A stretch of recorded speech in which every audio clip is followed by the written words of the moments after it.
निशात बीबी बदामी बाग वखरे ने ब्याहे ने आपो तो आप ही ने हालात पुत्र चुप कर जा के हालात चंगे से। हुण मेरा मियाँ भी बेचारा बीमार है ते कारोबार भी नहीं करते, बच्चे कोई साथ नहीं देंगे। 40 साल हो गए ने, जिंदगी पूरी कर ली, हुण तो की रह गया जिंदगी का हिस्सा कोई भी नहीं, तो पता नहीं करता।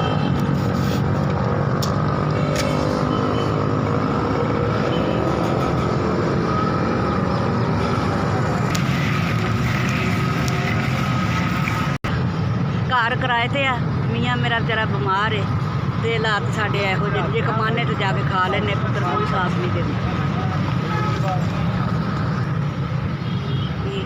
ਧੀਆਂ 6 ने, 6 ਧੀਆਂ बेटियां सी, वो ਵਿਆਹਤੀਆਂ ਇੱਥੇ ਮਜ਼ਦੂਰੀ करके माड़ी चंगी किसी ने रिश्तेदार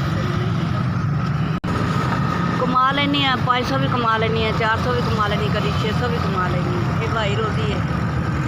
अज तो सवेर की इस तरह ही हफ्ता है,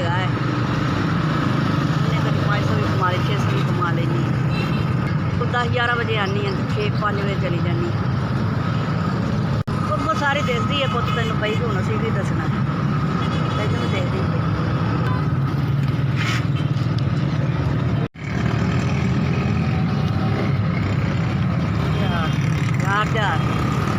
जिन्हें भी 4000 भेजे, अल्लाह उन्होंने तंदुरुस्ती देवे, अल्लाह उहदे कारोबार की बरकत पावे, अल्लाह उन्होंने बहुता देवे।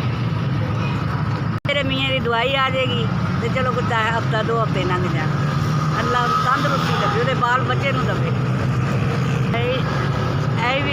SVS मैं बड़ी शुक्रगुजार हाँ, मैनूं गरीबड़ी मस्कीनी नूं 4000 रुपया भेजा है, मैं अपने मियाँ की दवाई लै, शुक्र है।